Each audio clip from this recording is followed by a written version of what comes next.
As party workers from our alliance, friends from the media, brothers and sisters, I'd like to welcome you here. Congress ಪಕ್ಷದ ಮತ್ತು JDS ಪಕ್ಷದ ಎಲ್ಲ ಗೌರವಾನ್ವಿತ ಮುಖಂಡರುಗಳೇ, ಮೈತ್ರಿ ಪಕ್ಷಗಳ ಎಲ್ಲ ಗೌರವಾನ್ವಿತ ನಾಯಕರುಗಳೇ, ಮಾಧ್ಯಮದ ಗೌರವಾನ್ವಿತ ಸ್ನೇಹಿತರುಗಳೇ, ಕೋಲಾರ ಜಿಲ್ಲೆಯ ಎಲ್ಲ ಬಂಧು ಭಗಿನಿಯರೇ, हमारे सामने चुनाव है। दो विचारधाराओं की लड़ाई हो रही है। एक तरफ कांग्रेस पार्टी जो लोगों को जोड़ना चाहती है, विकास की बात करती है, रोजगार की बात करती है, और दूसरी तरफ बीजेपी, आरएसएस, नरेंद्र मोदी जो 15-20 लोगों के लिए पूरा का पूरा काम करते हैं, देश को तोड़ने की बात करते हैं और नफरत फैलाते हैं। ಈಗ ನಮ್ಮ ಮುಂದೆ ಲೋಕಸಭೆ ಚುನಾವಣೆ ಬಂದು ನಿಂತಿದೆ। ಈ ಚುನಾವಣೆಯಲ್ಲಿ ಎರಡು ಪ್ರಮುಖವಾದಂತಹ ವಿಚಾರಧಾರೆಗಳು ನಮ್ಮನ್ನ ಮುಂದೆ ಇದ್ದಾವೆ। ಕಾಂಗ್ರೆಸ್ ಪಕ್ಷ ಮತ್ತು ಅದರ ಮಿತ್ರ ಪಕ್ಷಗಳು ದೇಶವನ್ನು ಒಟ್ಟುಗೂಡಿಸುವ, ಎಲ್ಲ ಜನರನ್ನು ಒಟ್ಟಿಗೆ ತೆಗೆದುಕೊಂಡು ಹೋಗುವ, ಎಲ್ಲರೊಟ್ಟಿಗೆ ಹೋಗುವಂತಹ ಕಾರ್ಯಕ್ರಮಗಳನ್ನು ಜನಗಳ ಮುಂದೆ ಇಟ್ಟರೆ, ಪ್ರಧಾನಮಂತ್ರಿಗಳಾದಂತಹ ನರೇಂದ್ರ ಮೋದಿ ಅವರು, ಅವರ ಜೊತೆ ಇರುವಂತವರು ಕೆಲವೇ 10-15 ಜನರುಗಳ ಒಟ್ಟಿಗೆ ಮಾತ್ರ ಅವರಿಗೋಸ್ಕರ ಕೆಲಸ ಮಾಡ್ತಾ ಈ ದೇಶವನ್ನು ಒಡೆಯುವಂತ ವಿಚಾರಧಾರೆಗಳನ್ನ ಜನಗಳ ಮುಂದೆ ಇಟ್ಟು ಅವರು ಕೆಲಸ ಮಾಡ್ತಾ ಇದ್ದಾರೆ।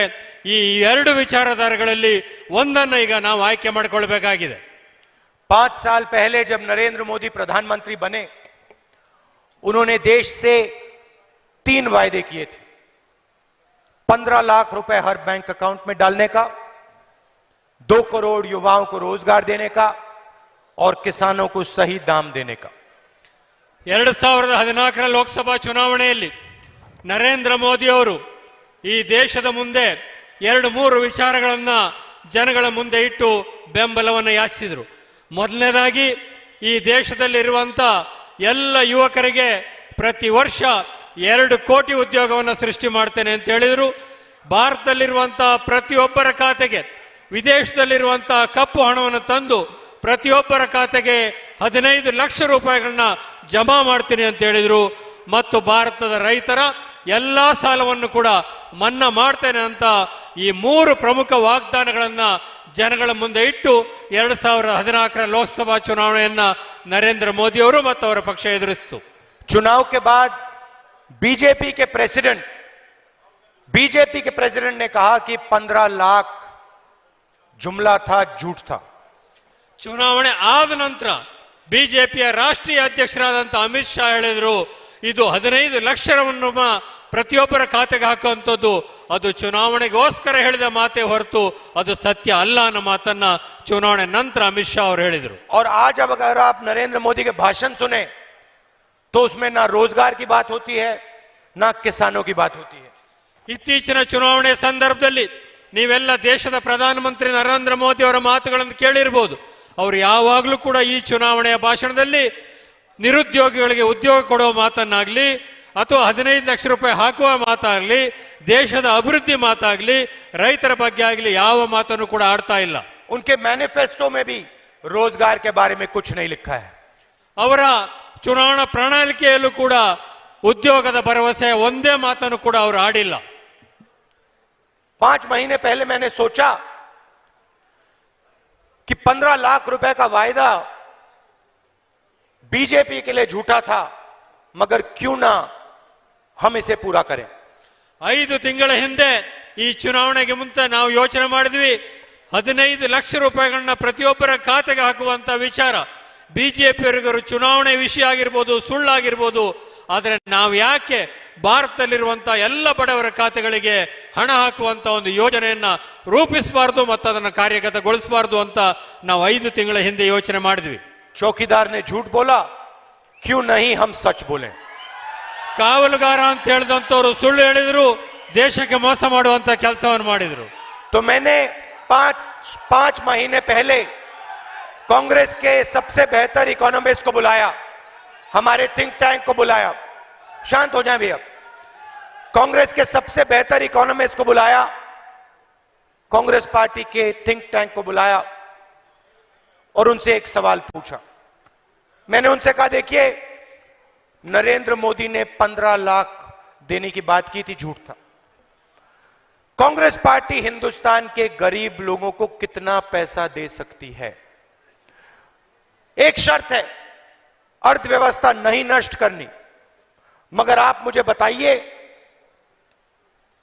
एक साल के अंदर हिंदुस्तान सबसे गरीब लोगों को कितना पैसा दे सकता है? और मुझे लंबा भाषण नहीं चाहिए, थियोरी नहीं चाहिए, किताब नहीं चाहिए, मुझे एक नंबर चाहिए। आप जाइए, काम कीजिए, चुनाव से पहले मुझे एक नंबर दीजिए। मैं नंबर देश की जनता को बताना चाहता हूं, और जो नंबर आप मुझे देंगे उतना पैसा मैं हर गरीब के बैंक अकाउंट में डालना चाहता हूं। ऐतिहासिक निर्णय है।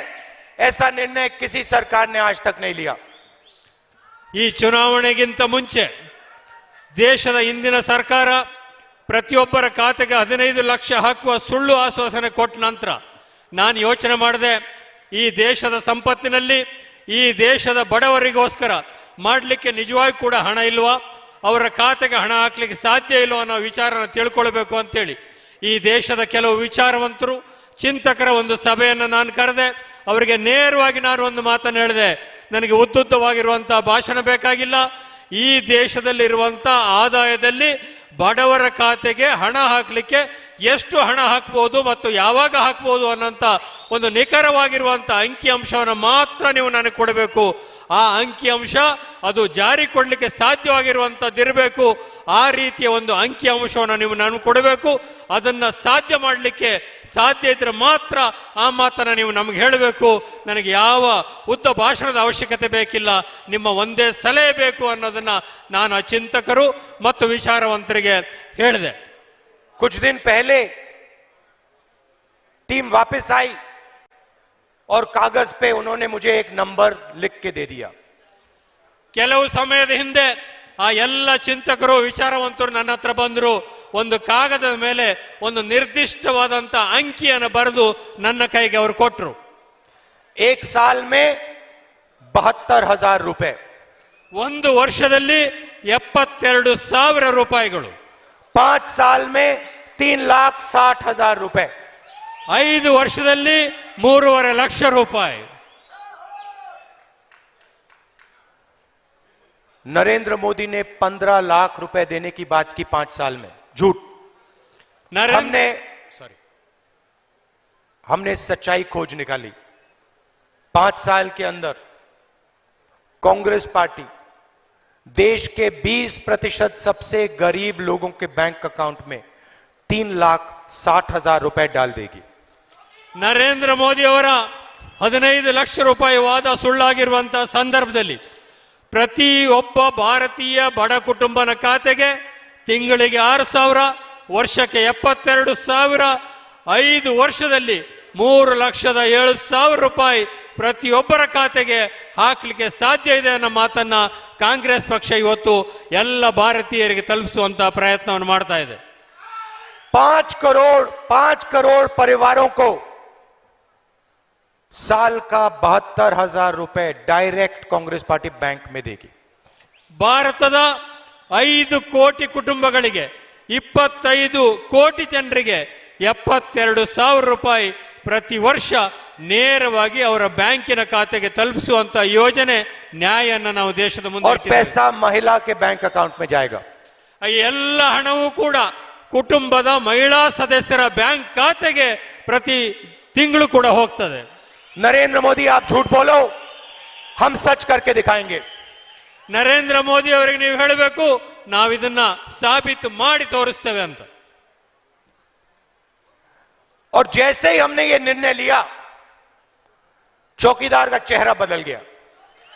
ನಾವು ಯಾವಾಗ ಈ ನ್ಯಾಯ ಯೋಜನೆಯನ್ನ ಭಾರತದ ಮುಂದೆ ಇಟ್ಟು ಪ್ರಧಾನಮಂತ್ರಿಗಳ ಅಂದ್ರೆ ಈ ದೇಶದ ಕಾವಲುಗಾರ ಅಂತ ಹೇಳ್ಕೊಳ್ಳೋರ ಮುಖದ ಚೆಹರೆ ಬದಲಾವಣೆ ಆಗ್ಲಿಕ್ಕೆ ಪ್ರಾರಂಭ ಆಯ್ತು. सुकड़ गया.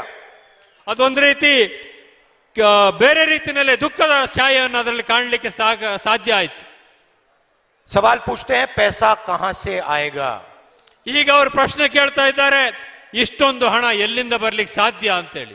मोदी जी, मैं आपको बताता हूं, पैसा आपके दोस्त अनिल अंबानी के जेब से आएगा। ಮೋದಿ ಅವರೇ, ನಾನು ಈ ಸಂದರ್ಭದಲ್ಲಿ ನಿಮಗೆ ಹೇಳಲಿಕ್ಕೆ ಬಯಸ್ತೇನೆ, ಈ ಹಣ ಎಲ್ಲಿಂದ ಬರ್ತದೆ ಅಂತ ನೀವು ಕೇಳ್ತಾ ಇದ್ದೀರಿ.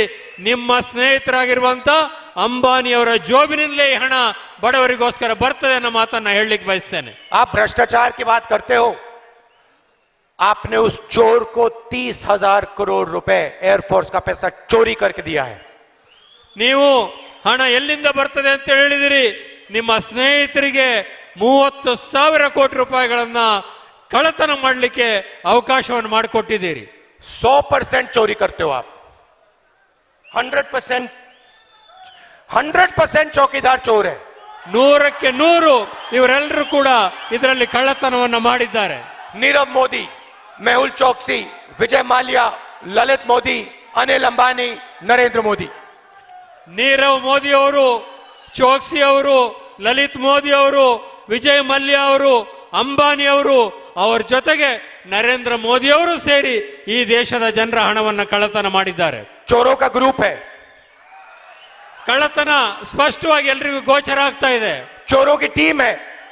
ಎಲ್ಲ ಕಳ್ಳತನ ನಿಮ್ಗೆಲ್ಲ ಸ್ಪಷ್ಟವಾಗಿ ಕಾಣುವಂತ ರೀತಿಯಲ್ಲಿ ಆಗ್ತಾ ಇದೆ. आपके जेब में से पैसा लेते हैं, किसानों से पैसा छीनते हैं, छोटे दुकानदारों से पैसा छीनते हैं और उन्हीं 15 लोगों को देते हैं।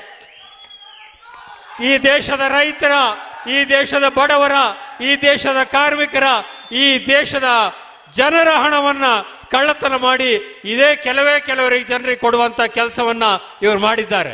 आपसे कहते हैं काले धन के खिलाफ लड़ाई।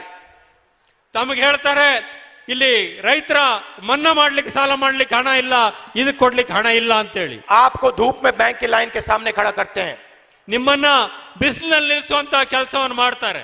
आपके जेब में से पैसा निकाल के बैंक में डालते हैं। ನಿಮ್ಮ ಜೋಬ್ನಲ್ಲಿರುವಂತಹ ಹಣ ಕೆಲವರಿಗೆ ಹೋಗುವಂತ ಕೆಲಸ ಆಗ್ತಾ ಇದೆ. और फिर आपको पता लगता है कि आप ही का पैसा नीरव मोदी उठा के भाग गया। ಕೆಲವೇ ಸಮಯದಲ್ಲಿ ನಿಮಗೆ ಗೊತ್ತಾಗ್ತದೆ ನಿಮ್ಮ ಜೋಬ್ನಲ್ಲಿರೋ ಹಣವನ್ನೇ ನೀರವ್ ಮೋದಿ ತೆಗೆದುಕೊಂಡು ಹೋಗಿ ದೇಶದಿಂದ ಪಲಾಯನ ಮಾಡಿದ್ದಾರೆ ಅಂತೇಳಿ. 35,000 करोड़ रुपए आपकी जेब से निकालकर उसकी जेब में। ಸುಮಾರು 8,000 ಕೋಟಿ ರೂಪಾಯಿಗಳನ್ನ, 15,000 ಕೋಟಿ ರೂಪಾಯಿಗಳನ್ನ ನಿಮ್ಮ ಜೇಬಿನಿಂದ ಹಣ ತೆಗೆದುಕೊಂಡು ಹೋಗಿ ದೇಶ ಬಿಟ್ಟು ಪರಾರಿಯಾಗಿದ್ದಾರೆ. मेहुल चोकसी, ಮೆಹುಲ್ ಚೋಕ್ಸಿ ಅವರು ಕೋಟ್ಯಾಂತರ ರೂಪಾಯಿ ಹಣವನ್ನ ಈ ದೇಶದಿಂದ ತೆಗೆದುಕೊಂಡು ಹೋಗಿದ್ದಾರೆ. ललित मोदी। ಲಲಿತ್ ಮೋದಿ ಅವರು ದೇಶದ ಹಣವನ್ನು ತೆಗೆದುಕೊಂಡು ಪರಾರಿಯಾಗಿದ್ದಾರೆ. अच्छा, एक छोटा सा सवाल, इन सब के नाम, इन सब चोरों के नाम मोदी मोदी मोदी कैसे हैं? ನಿಮ್ಮ ಮುಂದೆ ಒಂದು ನನ್ನ ಸಣ್ಣ ಪ್ರಶ್ನೆ, ಈ ಎಲ್ಲ ಕಳ್ಳರ ಹೆಸರು ಕೂಡ ಮೋದಿ ಮೋದಿ ಮೋದಿ ಅಂತ ಯಾಕೆ ಬರ್ತಾ ಇದೆ? नीरव मोदी, ललित मोदी, नरेंद्र मोदी, और अभी थोड़ा ढूंढेंगे तो और बहुत सारे मोदी निकलेंगे। ನೀರವ್ ಮೋದಿ ಅವರು, ಲಲಿತ್ ಮೋದಿ ಅವರು, ನರೇಂದ್ರ ಮೋದಿ ಅವರು, ಹೀಗೆ ಕಳ್ಳತನ ಮಾಡಿರುವಂತ ಎಲ್ಲ ಹೆಸರು ಕೂಡ ಯಾಕೆ ಮೋದಿ ಅಂತ ಬರ್ತಾ ಇದೆ ಅಂತ ನಾನು ಪ್ರಶ್ನೆ ಮಾಡ್ತೇನೆ. उन्होंने नोटबंदी की, छोटे दुकानदारों को, स्मॉल मीडियम बिजनेस वालों को नष्ट किया, जिंदगी बर्बाद की। 500 ರೂಪಾಯಿ ಮತ್ತು 1000 ರೂಪಾಯಿ ನೋಟುಗಳ ಅಮಾನ್ಯೀಕರಣ ಮಾಡಿದ್ರು. ಬಡ ರೈತರು, ಬಡ ಕಾರ್ಮಿಕರು, ಸಣ್ಣ ಪುಟ್ಟ ವ್ಯಾಪಾರಿಗಳು ಬಹಳಷ್ಟು ಕಷ್ಟಪಡುವಂತ ಸ್ಥಿತಿಯನ್ನ ನಿರ್ಮಾಣ ಮಾಡಿದ್ರು. उसके बाद गब्बर सिंह टैक्स लागू किया, दूसरा झटका मारा। ಅದಾದ ನಂತರ GST ರೂಪದಲ್ಲಿ ದೊಡ್ಡದಾಗಿರುವಂತಹ ಒಂದು ಟ್ಯಾಕ್ಸ್ ಅನ್ನು ಹಾಕೋದ್ರ ಮುಖಾಂತರ ಉಳಿದಂತ ಹಣವನ್ನು ಕೂಡ ಅವರು ನಿಮ್ಮಿಂದ ಕಸ್ಕೊಳ್ಳುವಂತ ಪ್ರಯತ್ನವನ್ನು ಮಾಡಿದ್ರು. यूपीए कांग्रेस पार्टी की सरकार आने दो, कुछ ही महीने में गब्बर सिंह टैक्स को हम सच्ची जीएसटी में बदल देंगे। एक टैक्स होगा, कम से कम टैक्स होगा, सरल टैक्स होगा। ಈಗ ದೇಶದ ಮೇಲೆ GST ಅನ್ನು ಹಾಕಿದ್ದಾರೆ, 28% ಅವರಿಗೆ ಟ್ಯಾಕ್ಸ್ ಅನ್ನು ಹಾಕ್ತಾ ಇದ್ದಾರೆ. ಇದನ್ನ ನಾನು ಗಬ್ಬರ್ ಸಿಂಗ್ ಟ್ಯಾಕ್ಸ್ ಅಂತ ಹೇಳಿ ಕರೆದ್ದೇನೆ. ಕಾಂಗ್ರೆಸ್ ಸರ್ಕಾರ ಕೇಂದ್ರದಲ್ಲಿ ಈ ಚುನಾವಣೆ ನಂತರ ಬಂದ ತಕ್ಷಣ ಈ ಗಬ್ಬರ್ ಸಿಂಗ್ ಟ್ಯಾಕ್ಸ್ ಅನ್ನು ತೆಗೆದುಹಾಕಿ ಸರಳವಾಗಿರತಕ್ಕಂತ ಒಂದೇ ಹಂತದ GST ಅನ್ನ ಇಡೀ ದೇಶದಲ್ಲಿ ಜಾರಿ ತರಲಿಕ್ಕೆ ನಾವು ಕಾರ್ಯೋನ್ಮುಖರಾಗ್ತೇವೆ. ये मन की बात करते हैं, हम काम की बात करते हैं। ನರೇಂದ್ರ ಮೋದಿ ಅವರು ಬರೀ ಭಾಷಣವನ್ನು ಮಾಡ್ತಾರೆ, ನಾವು ಕೆಲಸ ಮಾಡುವಂತ ಮಾತನಾಡ್ತೇವೆ. ಇದು ಭರವಸೆ ಅಲ್ಲ, ಇದನ್ನ ಮಾಡಿ ತೋರಿಸ್ತೇವೆ. 45 साल से सबसे ज्यादा बेरोजगारी हिंदुस्तान में आज है, नरेंद्र मोदी जी ने किया। 3 ಲಕ್ಷ ಕೋಟಿಗಿಂತ ಹೆಚ್ಚು ಹಣವನ್ನ, ಈ ದೇಶದ ಶ್ರೀಮಂತರ ಹಣವನ್ನ ಅವರು ಮನ್ನಾ ಮಾಡಿದ್ದಾರೆ. ಆದರೆ ಬಡವರಿಗೆ ಮಾತ್ರ ಯಾವ ಕೆಲಸವನ್ನು ಕೂಡ ಮಾಡಿಲ್ಲ. ಆ ಕೆಲಸವನ್ನು ಕಾಂಗ್ರೆಸ್ ಮಾಡ್ತದೆ. और दिन भर भाषण में वायदे करते रहते हैं, जहां जाते हैं कोई ना कोई वायदा कर जाता है। ಎಲ್ಲಿ ಹೋದರೂ ಕೂಡ ಭರವಸೆಗಳನ್ನು ಕೊಡುವಂತ ಕೆಲಸವನ್ನು ಮಾಡ್ತಾ ಇದ್ದಾರೆ, ದೊಡ್ಡ ದೊಡ್ಡ ಮಾತುಗಳನ್ನ ಆಡುವಂತ ಕೆಲಸವನ್ನು ಅವರು ಮಾಡ್ತಾ ಇದ್ದಾರೆ. मोदी जी, आप देश को बताओ, आपने हिंदुस्तान के युवाओं के रोजगार के लिए पिछले 5 साल में क्या किया? ನಾನು ನೇರವಾಗಿ ಪ್ರಧಾನಿ ಮೋದಿ ಅವರನ್ನ ಕೇಳಲಿಕ್ಕೆ ಬಯಸ್ತೇನೆ. ಕಳೆದ 5 ವರ್ಷದಲ್ಲಿ ಭಾರತದಲ್ಲಿರುವಂತಹ ನಿರುದ್ಯೋಗಿ ಯುವಕರಿಗೋಸ್ಕರ ನೀವು ಏನು ಕೆಲಸ ಮಾಡಿದ್ದೀರಿ ಅಂತ ನೇರವಾಗಿ ತಾವು ಉತ್ತರ ಕೊಡಬೇಕು ಅಂತ ಕೇಳಲಿಕ್ಕೆ ಬಯಸ್ತೇನೆ. 24 घंटे में 27,000 युवा हिंदुस्तान में आज रोजगार खोते हैं. ಪ್ರತಿ ದಿವಸ ಭಾರತ ದೇಶದಲ್ಲಿ ಸಹಸ್ರಾರು ಜನ ಯುವಕರು ಇವತ್ತು ನಿರುದ್ಯೋಗಿಗಳಾಗಿ ಶಾಲಾ ಕಾಲೇಜುಗಳಿಂದ ಹೊರಗೆ ಬರ್ತಾ ಇದ್ದಾರೆ. बहाने मत बनाओ. आप प्रधानमंत्री हो, आप देश को बताओ कि आपने देश के युवाओं के रोजगार के लिए पिछले 5 साल में क्या किया.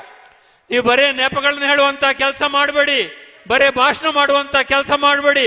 ನೀವು ಈಗ ಸರ್ಕಾರದಲ್ಲಿದ್ದೀರಿ, ನೀವು ದೇಶದ ಪ್ರಧಾನಮಂತ್ರಿಗಳಿದ್ದೀರಿ. ಕಳೆದ 5 ವರ್ಷಗಳಲ್ಲಿ ಈ ರಾಷ್ಟ್ರದ ಯುವಕರಿಗೋಸ್ಕರ ತಾವು ಯಾವ ಯೋಜನೆ ತಂದು ಎಷ್ಟು ಕೆಲಸ ಕೊಟ್ಟಿದ್ದೀರಿ ಅಂತ ಸ್ಪಷ್ಟವಾಗಿ ಹೇಳಬೇಕು ಅಂತ ನಾನು ಕೋರ್ತೇನೆ. कर्नाटक की सरकार ने कर्जा माफ किया किसानों को. आप देश को बताओ कितने किसानों को आपने कर्जा माफ किया है. ಕರ್ನಾಟಕದಲ್ಲಿರುವಂತಹ ಮೈತ್ರಿ ಸರ್ಕಾರ ಕರ್ನಾಟಕದ ಬಡ ರೈತರ 48,000 ಕೋಟಿ ರೂಪಾಯಿ ಸಾಲಗಳನ್ನ ಮನ್ನಾ ಮಾಡುವಂತ ಕೆಲಸ ಮಾಡಿದೆ. ಭಾರತದ ಎಷ್ಟು ರೈತರ ಸಾಲವನ್ನ ತಾವು ಮನ್ನಾ ಮಾಡಿದ್ದೀರಿ ಅಂತೇಳಿ ಈ ಸಂದರ್ಭದಲ್ಲಿ ನಾನು ಕೇಳಲಿಕ್ಕೆ ಬಯಸ್ತೇನೆ. आप अनिल अंबानी से गले मिलते हो, हिंदुस्तान के किसान से गले क्यों नहीं मिलते हो? ನೀವು ಅನಿಲ್ ಅಂಬಾನಿ ಅವರನ್ನ ಆಲಂಗಿಸಿಕೊಳ್ತೀರಿ, ಆದ್ರೆ ದೇಶದ ರೈತರನ್ನ ಯಾಕೆ ನೀವು ಆಲಂಗಿಸಿಕೊಳ್ಳೋದಿಲ್ಲ ಅಂತ ಕೇಳಲಿಕ್ಕೆ ಬಯಸ್ತೇನೆ. आप नीरव मोदी के साथ फोटो लेते हो, हिंदुस्तान के किसान के साथ फोटो क्यों नहीं लेते हो? ನೀವು ನೀರವ್ ಮೋದಿ ಮರೊಟ್ಟಿಗೆ ಫೋಟೋವನ್ನು ತೆಗೆಸಿಕೊಳ್ಳುವಂತ ಕೆಲಸವನ್ನು ಮಾಡ್ತೀರಿ, ಲಲಿತ್ ಮೋದಿ ಒಟ್ಟಿಗೆ ಫೋಟೋ ತೆಗೆಸುವಂತ ಕೆಲಸ ಮಾಡ್ತೀರಿ. ಬಡ ರೈತರ ಕಾರ್ಮಿಕರ ರೈತರೊಟ್ಟಿಗೆ ಯಾಕೆ ನೀವು ಸೇರೋದಿಲ್ಲ ಅನ್ನೋ ಮಾತನ್ನು ಕೇಳಲಿಕ್ಕೆ ಬಯಸ್ತೇನೆ. कर्नाटक की सरकार ने हजारों करोड़ रुपए कर्नाटक के किसानों को दिए. ಕರ್ನಾಟಕ ಸರ್ಕಾರ ಕರ್ನಾಟಕದ ರೈತರಿಗೋಸ್ಕರ ಸಹಸ್ರಾರು ಕೋಟಿ ರೂಪಾಯಿಗಳ ನೆರವನ್ನ, ವಿನಾಯಿತಿಯನ್ನ, ಸಾಲ ಮನ್ನಾವನ್ನ ಮಾಡಿದೆ. और हमने मैनिफेस्टो में साफ लिखा है, हिंदुस्तान के किसान की रक्षा होगी. ಭಾರತದ ಸರ್ಕಾರ ಈ ರೀತಿ ಯಾವ ಕೆಲಸವನ್ನು ಕೂಡ ಮಾಡಿಲ್ಲ. ದೊಡ್ಡ ಉದ್ಯಮಿ ಇರತಕ್ಕಂತ ಕೆಲಸವನ್ನ ಮಾತ್ರ ಮಾಡಿದ್ದಾರೆ. 2019 में जैसे ही हम चुनाव जीतेंगे, किसानों का हम एक स्पेशल बजट बनाएंगे. 2019 ಈ ಚುನಾವಣೆ ಏನಿದೆ, ಇದನ್ನ ನಾವು ಗೆದ್ದ ತಕ್ಷಣ ಈ ಭಾರತದ ರೈತರಿಗೆ ನಾವು ದೊಡ್ಡದೊಂದು ಕೊಡುಗೆಯನ್ನು ಕೊಡೋರಿದ್ದೇವೆ. ದೇಶದ ಇತಿಹಾಸದಲ್ಲಿ ಮೊದಲನೇ ಬಾರಿಗೆ ಕೃಷಿ ಬಜೆಟ್ ಅನ್ನ, ರೈತರ ಬಜೆಟ್ ಅನ್ನ ನಾವು ಸಂಸತ್ತಿನಲ್ಲಿ ಮೊದಲನೇ ಬಾರಿಗೆ ಮಂಡಿಸೋರಿದ್ದೇವೆ. नेशनल बजट पे पेश होगा, नेशनल बजट पेश होगा और उसी के साथ उसी समय किसानों का एक अलग बजट पेश होगा. ದೇಶದ ಜನಗಳಿಗೋಸ್ಕರ ಒಂದು ಬಜೆಟ್ ಅನ್ನು ಕೂಡ ಮಂಡನೆ ಮಾಡ್ತೇವೆ. ದೇಶದ ಬಜೆಟ್ ಅನ್ನು ಮಂಡನೆ ಮಾಡೋ ಜೊತೆಗೆ ಆಯವ್ಯಯ ಮಂಡನೆ ಮಾಡೋ ಜೊತೆಗೆ ದೇಶಕ್ಕೋಸ್ಕರ, ರೈತರಿಗೋಸ್ಕರ ರೈತರ ಬಜೆಟ್ ಅನ್ನು ಕೂಡ ನಾವು ಮಂಡನೆ ಮಾಡೋರಿದ್ದೇವೆ. साल की शुरुआत में ही हिंदुस्तान के किसान को पता लगेगा उसकी सरकार क्या करने जा रही है. उसके लिए ಈ ವರ್ಷ, ಆರ್ಥಿಕ ವರ್ಷ ಪ್ರಾರಂಭ ಆದ ತಕ್ಷಣ, ಹೊಸ ಸರ್ಕಾರ ಬಂದ ತಕ್ಷಣ ದೇಶದ ರೈತರಿಗೆ ಗೊತ್ತಾಗ್ತದೆ ಹೊಸ ಸರ್ಕಾರ ಭಾರತದ ರೈತರಿಗೆ ಏನು ಕಾರ್ಯಕ್ರಮಗಳನ್ನು ಕೊಡ್ತದೆ, ಏನು ರಿಯಾಯಿತಿ ವಿನಾಯಿತಿಗಳನ್ನು ಕೊಡ್ತದೆ ಅನ್ನೋದು ಹೊಸ ಸರ್ಕಾರದ ಮೊದಲನೇ ಬಜೆಟ್ ನಲ್ಲಿ, ರೈತರ ಬಜೆಟ್ ನಲ್ಲಿ ನಾವು ಹೇಳೋರಿದ್ದೇವೆ. एमएसपी कितनी बढ़ाई जाएगी, एमएसपी कितनी बढ़ाई, ಮತ್ತು ರೈತರ ಕನಿಷ್ಠ ಸಾಮಾನ್ಯ ಬೆಲೆ ಏನಿದೆ ಅದನ್ನು ಎಷ್ಟು ಹೆಚ್ಚು ಮಾಡ್ತೀವಿ ಅನ್ನೋದನ್ನು ಕೂಡ ಆ ರೈತರ ಬಜೆಟ್ ನಲ್ಲಿ ನಾವು ಹೇಳೋರಿದ್ದೇವೆ. कितना बोनस मिलेगा, कितना बोनस मिलेगा, ಎಷ್ಟು ಬೋನಸ್ ಅನ್ನು ಕೂಡ ರೈತರಿಗೆ ಮತ್ತು ಕಾರ್ಮಿಕರಿಗೆ ಕೊಡ್ತೇವೆ, ರೈತರ ಬೆಳೆಗಳಿಗೆ ಕೊಡ್ತೇವೆ ಅನ್ನೋದನ್ನು ಕೂಡ ಅದೇ ಬಜೆಟ್ ನಲ್ಲಿ ನಾವು ಹೇಳೋರಿದ್ದೇವೆ. कितना कर्जा दिया जाएगा, ಎಷ್ಟು ಅವರ ಸಾಲ ಮನ್ನಾ ಆಗ್ತದೆ ಅನ್ನೋದನ್ನು ಕೂಡ ಅದೇ ಬಜೆಟ್ ನಲ್ಲಿ ನಾವು ಹೇಳೋರಿದ್ದೇವೆ. कितने फूड प्रोसेसिंग प्लांट लगाए जाएंगे, कितनी स्टोरेज फैसिलिटीज दी जाएंगी, ಎಷ್ಟೊಂದು ಆಹಾರ ಸಂಸ್ಕರಣಾ ಘಟಕಗಳನ್ನ ಈ ದೇಶದಲ್ಲಿ ಸ್ಥಾಪನೆ ಮಾಡ್ತೇವೆ, ಎಷ್ಟೊಂದು ಗೋಡೌನ್ಗಳನ್ನ ನಾವು ಈ ದೇಶದಲ್ಲಿ ನಿರ್ಮಾಣ ಮಾಡ್ತೇವೆ ರೈತರಿಗೋಸ್ಕರ ಅನ್ನೋದನ್ನು ಕೂಡ ಅದೇ ರೈತರ ಬಜೆಟ್ ನಲ್ಲಿ ನಾವು ಹೇಳೋರಿದ್ದೇವೆ. साल के पहले ही आपको बता दिया जाएगा.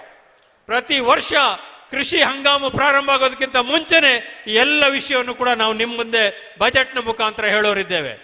आपके दिल में जो घबराहट है उसे हम मिटाना चाहते हैं.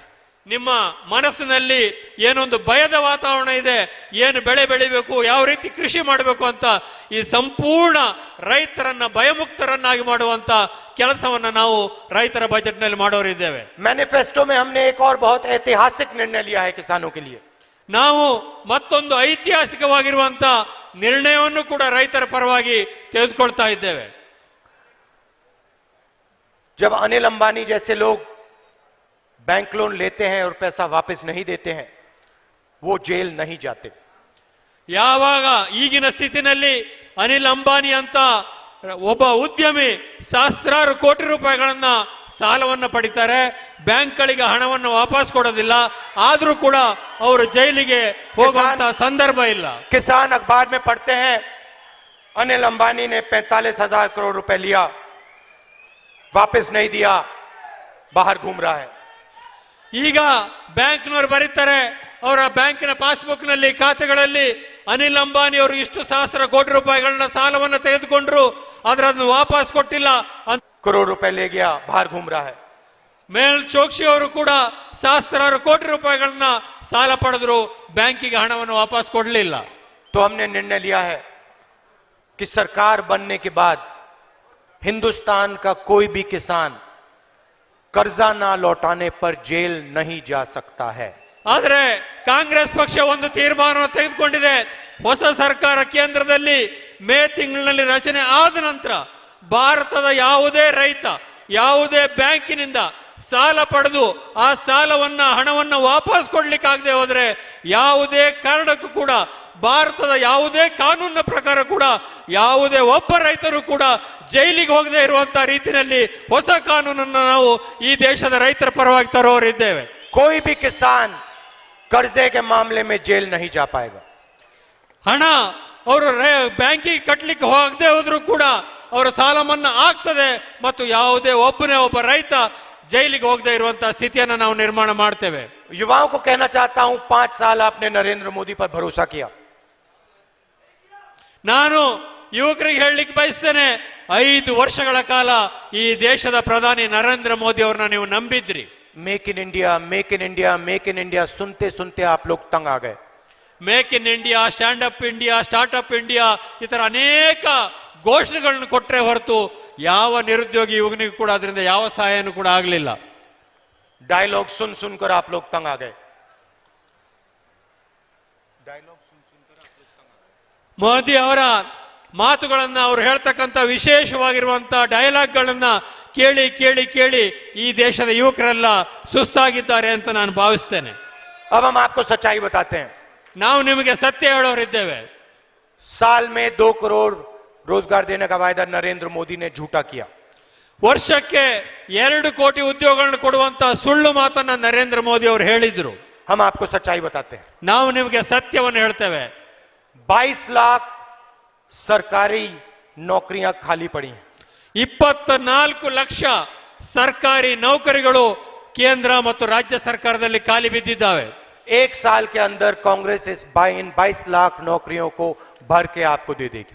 ಕೇಂದ್ರದಲ್ಲಿ ಅಧಿಕಾರಕ್ಕೆ ಬಂದ 1 ವರ್ಷದೊಳಗಾಗಿ ಈ ಎಲ್ಲ 24 ಲಕ್ಷ ಸರ್ಕಾರಿ ಹುದ್ದೆಗಳನ್ನ ತುಂಬುವಂತ ಕೆಲಸವನ್ನ ಕಾಂಗ್ರೆಸ್ ನೇತೃತ್ವದ ಕೇಂದ್ರ ಸರ್ಕಾರ ಮಾಡ್ತದೆ. देश में पंचायत लेवल पर 10 लाख युवाओं को रोजगार दिया जा सकता है. कांग्रेस पार्टी 10 लाख युवाओं को पंचायतों में रोजगार दे देगी. 10 ಲಕ್ಷ ಜನರಿಗೆ ಈ ದೇಶದ ಪಂಚಾಯತ್ ರಾಜ್ ವ್ಯವಸ್ಥೆಯಲ್ಲಿ ಕೆಲಸ ಕೊಡುವಂತ ಕೆಲಸವನ್ನ ಪ್ರತಿಯೊಂದು ಪಂಚಾಯತ್ಗಳಲ್ಲೂ ನಾವು ಮಾಡುವಂತ ಕೆಲಸವನ್ನು ಮಾಡ್ತೇವೆ. और मैं जानता हूं कि कर्नाटका एंटरप्रेन्योरशिप का हब है, सेंटर है. ಕರ್ನಾಟಕ ರಾಜ್ಯ ಇಲ್ಲಿ ತಯಾರಕರ ಒಂದು ದೊಡ್ಡದಾಗಿರುವಂತ ಉದ್ಯಮಿಗಳ ಒಂದು ದೊಡ್ಡದಾಗಿರುವಂತ ಪ್ರದೇಶ ಅನ್ನೋದನ್ನ ನಾನು ಬಲ್ಲನಾಗಿದ್ದೇನೆ. नरेंद्र मोदी जी ने नोटबंदी करके गब्बर सिंह टैक्स लागू करके छोटे बिजनेसेस को नष्ट किया, खत्म किया. ನರೇಂದ್ರ ಮೋದಿ ಅವರು ನೋಟುಗಳನ್ನು ಅಮಾನ್ಯೀಕರಣ ಮಾಡಿ GST ಅಂತ ಟ್ಯಾಕ್ಸ್ ಅನ್ನು ತಂದು ಇಲ್ಲಿರುವಂತ ಎಲ್ಲ ಸಣ್ಣ ಪುಟ್ಟ ಉದ್ಯಮಗಳನ್ನ ನಾಶ ಮಾಡಿದ್ದಾರೆ ಅನ್ನೋದನ್ನ ನಾನು ತಿಳಿದುಕೊಂಡಿದ್ದೇನೆ. जो भी युवा बिजनेस खोलना चाहता है उसे अलग अलग डिपार्टमेंट से परमिशन लेनी पड़ती है. ಯಾರು ಯುವಕರು ಉದ್ಯಮಗಳನ್ನ ಸ್ಥಾಪನೆ ಮಾಡಬೇಕು ಅಂತ ಬಯಸ್ತಾರೋ ಅವರಿಗೆ ಹಲವಾರು ಇಲಾಖೆಗಳಿಂದ ಪರವಾನಗಿ ತೆಗೆದುಕೊಳ್ಳಬೇಕಾದಂತ ಅವಶ್ಯಕತೆ ಈಗ ಇದೆ. मैनिफेस्टो में हमने साफ लिख दिया है कर्नाटका का जो भी युवा बिजनेस चालू करना चाहता है उसे कोई परमिशन लेने की जरूरत नहीं होगी। ನಾನು ನಮ್ಮ ಪ್ರಣಾಳಿಕೆಯಲ್ಲಿ ಹೇಳಿದ್ದೇನೆ, ಕರ್ನಾಟಕದ ಯಾವುದೇ ಯುವಕರು ಯಾವುದೇ ಹೊಸ ಉದ್ಯಮವನ್ನು ಸ್ಥಾಪನೆ ಮಾಡಲಿಕ್ಕೆ ಬಯಸಿದ್ರೆ ಅವರಿಗೆ ಯಾವುದೇ ಒಂದು ಪರವಾನಗಿ ಅವಶ್ಯಕತೆ ಇಲ್ಲ. ಪರವಾನಗಿ ಇಲ್ಲದೆ ಅವರು ಉದ್ಯಮವನ್ನು ಸ್ಥಾಪನೆ ಮಾಡುವಂತ आसानी से आप अपना बिजनेस चालू करो। एक बार आपका बिजनेस चालू हो जाएगा, शुरू हो जाएगा, एक बार आपके पास 20, 30, 40 लोग काम करेंगे, तब आप जाके 3 साल में परमिशन जाके लीजिए। ನೀವು ನಿಮ್ಮ ಉದ್ಯಮವನ್ನು ಶುರು ಮಾಡಿ ಉದ್ಯಮವನ್ನು 2-3 ವರ್ಷಗಳು ನಡೆಸಿ ಒಂದು 30 ಲಕ್ಷ 40 ಲಕ್ಷ ರೂಪಾಯಿಯಷ್ಟು ನಿಮ್ಮದು ಉದ್ಯಮ ಬೆಳೆದ ನಂತರ 3 ವರ್ಷಗಳ ನಂತರ ಮಾತ್ರ ಪರವಾನಗಿ ತೆಗೆದುಕೊಳ್ಳಕ್ಕೆ ಬೇಕಾಗ್ತದೆ.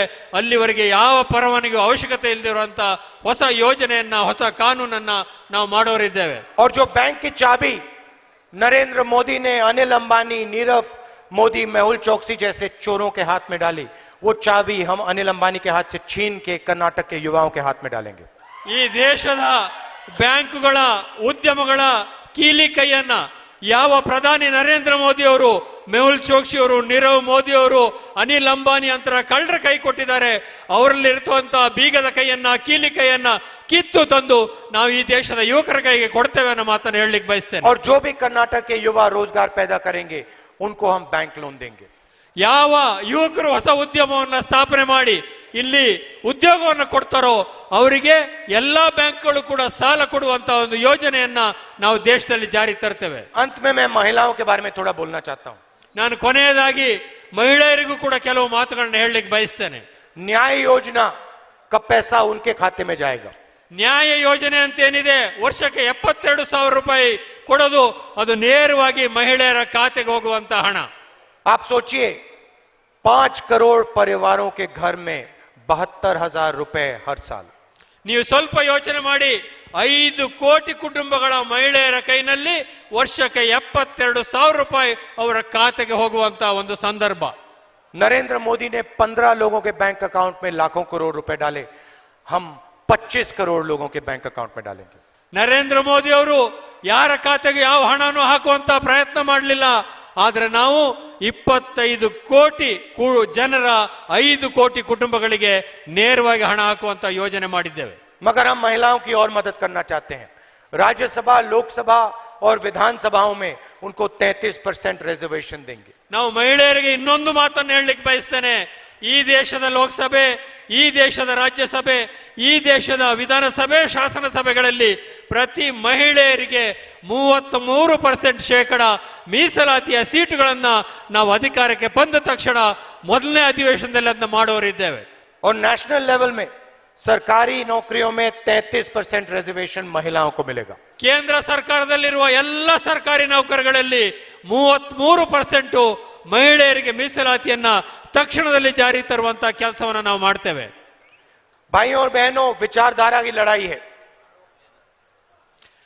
ಸಹೋದರ ಸಹೋದರಿಯರೇ, ಬೇರೆ ಬೇರೆಯಾದಂತಹ ವಿಚಾರಧಾರೆಗಳು ನಿಮ್ಮ ಮುಂದೆ ಇದ್ದಾವೆ. एक तरफ नफरत और देश को तोड़ने की विचारधारा, ಒಂದು ಕಡೆಯಿಂದ ದ್ವೇಷ ಮತ್ತು ದೇಶವನ್ನು ಒಡೆಯುವಂತ ವಿಚಾರಧಾರೆ ನಿಮ್ಮ ಮುಂದೆ ಇದೆ. दूसरी तरफ प्यार, भाईचारा और देश के जोड़ने की। ಮತ್ತೊಂದು ಕಡೆ ಪ್ರೀತಿ, ವಿಶ್ವಾಸ, ಸಾಮರಸ್ಯದ ವಿಚಾರಧಾರೆಯೂ ಕೂಡ ನಿಮ್ಮ ಮುಂದೆ ಇದೆ. जीत कांग्रेस पार्टी जेडीएस की होने वाली है। ಇಲ್ಲಿ ಜಯ ಕಾಂಗ್ರೆಸ್ ಮತ್ತು ಜೆಡಿಎಸ್ ಪಕ್ಷದ್ದೇ ಆಗಲಿದೆ ಕರ್ನಾಟಕದಲ್ಲಿ. ये देश प्यार का है, नफरत का नहीं है। ಈ ದೇಶ ಎಲ್ಲವೂ ಕೂಡ ಸುಗಮವಾಗಿ ಆಡಳಿತದ ಕಡೆಗೆ ಹೋಗುವಂತಹ ಸ್ಥಿತಿ ನಿರ್ಮಾಣ ಮಾಡಬೇಕಾಗಿದೆ. ये प्रदेश प्यार का प्रदेश है। ಈ ಪ್ರದೇಶ ಕರ್ನಾಟಕ ಏನಿದೆ, ಇದು ಪ್ರೀತಿಯನ್ನು ಸೂಸುವಂತಹ ಒಂದು ಪ್ರದೇಶ. आपने नरेंद्र मोदी जी के झूठे वायदे सुने। ನೀವು ನರೇಂದ್ರ ಮೋದಿ ಅವರ ಸುಳ್ಳುಗಳನ್ನ ಇಷ್ಟು ದಿವಸ ಕೇಳಿದ್ದೀರಿ.